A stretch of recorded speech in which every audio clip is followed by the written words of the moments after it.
aleluia, glória a Deus. Bom dia, vida, chegando com uma palavra de fé, de amor e de esperança do coração de Deus para o seu, para o meu, para o nosso coração, amém? Nós estamos falando de fé. Ontem eu ministrei sobre a fé. Sim, quando o centurião foi até Jesus e expressou a Jesus a fé que ele tinha. E Jesus liberou uma palavra e ele foi curado. Olha o que diz agora Marcos capítulo 9, versículo 14.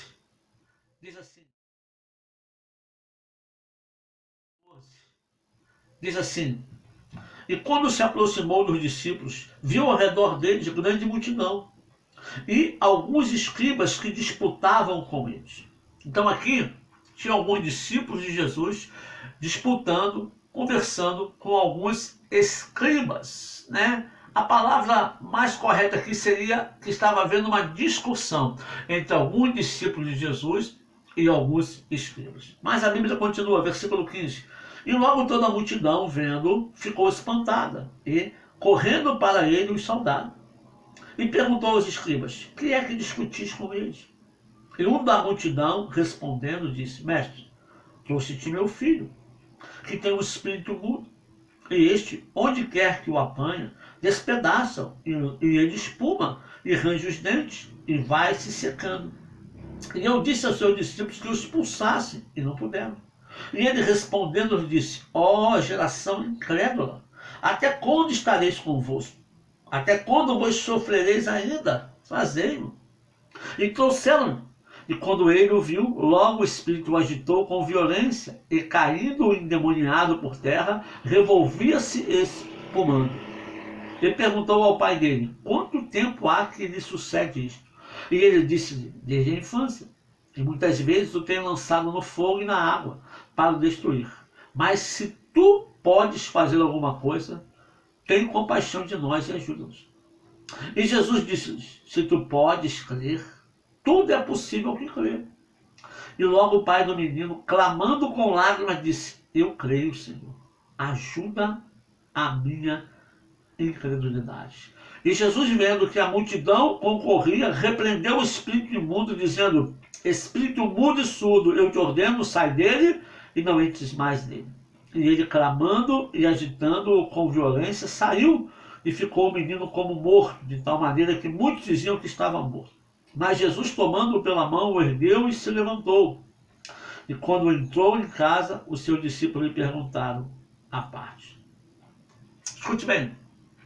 Jesus, ele não estava ali. O texto anterior, da onde eu comecei a ler, Marcos capítulo 2 em diante, até o 13, vai dizer que Jesus tinha ido no monte, e lá ele se transfigurou. Com ele estavam dois discípulos, Pedro e João. Depois Jesus voltou ao normal, desceu, e quando Jesus vai descendo, chegando onde seus discípulos estavam, ele encontra essa multidão conversando. Porque nesse tempo que Jesus estava no monte, um pai levou o seu filho lunático, o seu filho que tinha um problema, o seu filho que tinha um demônio que atormentava ele, levou para que Jesus o curasse. Mas chegando lá no acampamento, Jesus não estava, mas tinha alguns discípulos de Jesus. E os discípulos vendo aquilo, falaram, dá para cá, nós vamos expulsar esse demônio. E eles tentaram, com certeza, expulsar, porque o texto fala que eles tentaram e não conseguiram. E por não conseguir, começa uma discussão, um bate-boca entre os discípulos de Jesus e os religiosos, os escribas daquela época. Vocês não têm autoridade, vocês não sabem como fazer, eles sabem, nós não sabemos, sabe, não sabe. E o pai do menino está ali preocupado e vendo aquela situação, ele começa a desfalecer um pouco da fé. Nesse inteirinho, Jesus chega, as pessoas quando veem Jesus, bate o olho e saudam Jesus. E Jesus pergunta, o que está acontecendo? Jesus vira para os seus discípulos, Jesus vira para os discípulos e fala, ei, por que vocês estão questionando meus discípulos? Sabe, uma palavra tipo de pai, uma proteção de pai. Ei, por que vocês estão dando em cima do meu filho? Vocês estão tratando meus filhos assim, só porque eu não estou aqui? Mas nesse tempo não são os escribas que respondem a Jesus, quem responde é o pai, quem responde é o interessado. Ele fala, mestre, eu trouxe meu filho aqui, sabe, ele tem um demônio que pega ele. e joga ele no fogo, joga ele na água, quase mata ele. E eu trouxe para os seus discípulos eles curarem, expulsarem esse demônio, mas eles não conseguiram. Não sei o que aconteceu aí, eles estão meio que fraquinhos para expulsar demônio, não conseguiram não. Jesus vira e fala assim: ô geração incrédula, até quando eu vou estar com vocês? Até quando vocês vão ficar desse jeito? Traz o menino aqui. E levaram o menino, e quando os demônios que estavam no menino viram Jesus, eles começam a se manifestar, jogam o menino no chão, o menino começa a espumar, tranca os dentes, né? Parece um ataque epilético. E o pai vira para Jesus e fala: Senhor, chorando, né? Fala: Senhor, se tu pode me ajudar, se o senhor pode fazer alguma coisa, por favor, faça, me ajude. E Jesus vira: se eu posso, se tu pode, tudo é possível ao que crê. Em outras palavras, tudo é possível a quem tem fé. É isso que Jesus está dizendo. Tudo é possível ao que crê.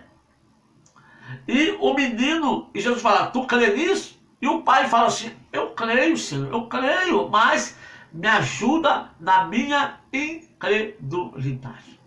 O pai não tinha conhecimento teológico.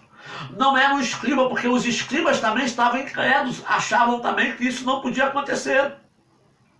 Mas o pai do menino, ao ir até Jesus, ele cria que Jesus tinha essa autoridade, mas não encontrou Jesus lá. Ele começou a ver os discípulos tentando fazer isso, tentando fazer aquilo, dá 3 pulinhos, solta para trás, cospe no chão, faz aquilo outro.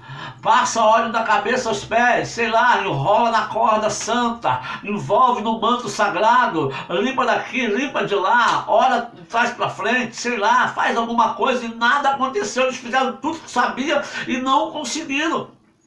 E aquilo fez com que o coração do homem vacilasse um pouco. E ele fala: Senhor, se tu pode. Jesus fala: se eu posso, tudo é possível ao que crê. Você crê, você tem fé que é possível?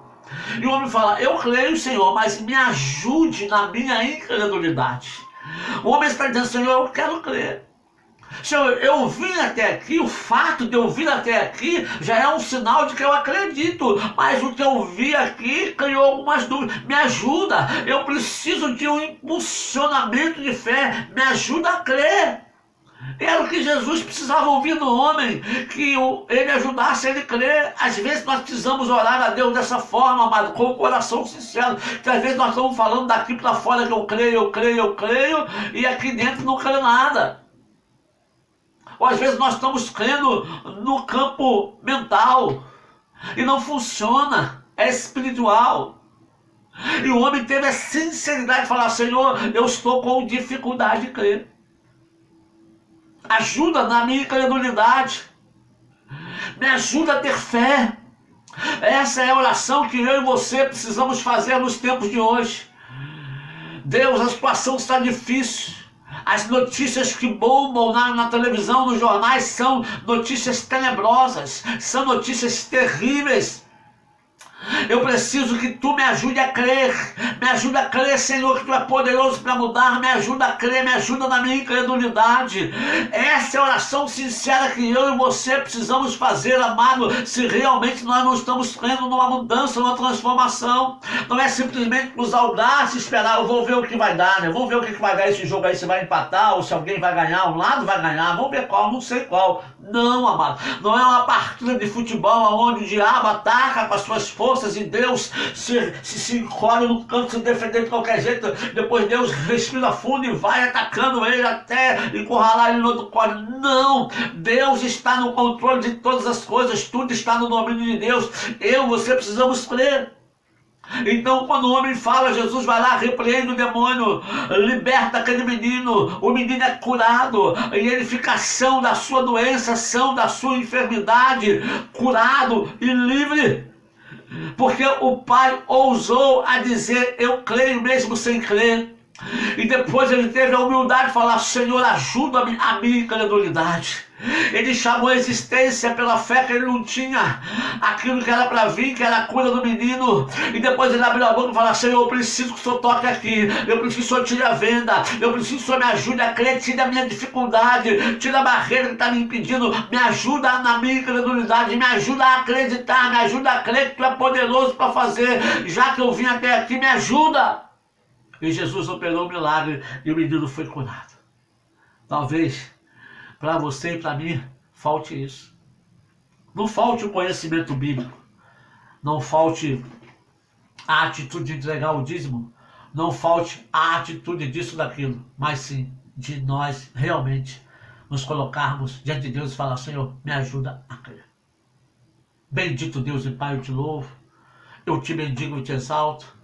Derrama a graça, a glória, a unção do Senhor. Nos ajuda a crer, nos ajuda a acreditar, ó Deus, Senhor, na tua palavra, no teu poder, ó Deus. Arranca de nós toda a incredulidade. Semeia a fé através da tua palavra ouvida, através da tua palavra lida, através da tua palavra ministrada ao nosso coração. Aonde essa mensagem chegar, que a fé no Senhor seja liberada no coração de quem ouvir, e ela seja acrescida, acrescentada, fortalecida, e o milagre aconteça para a glória e honra do seu nome. Em nome de Jesus. Amém. Meu amado, minha amada, olha, beijo no seu coração. Deus te abençoe.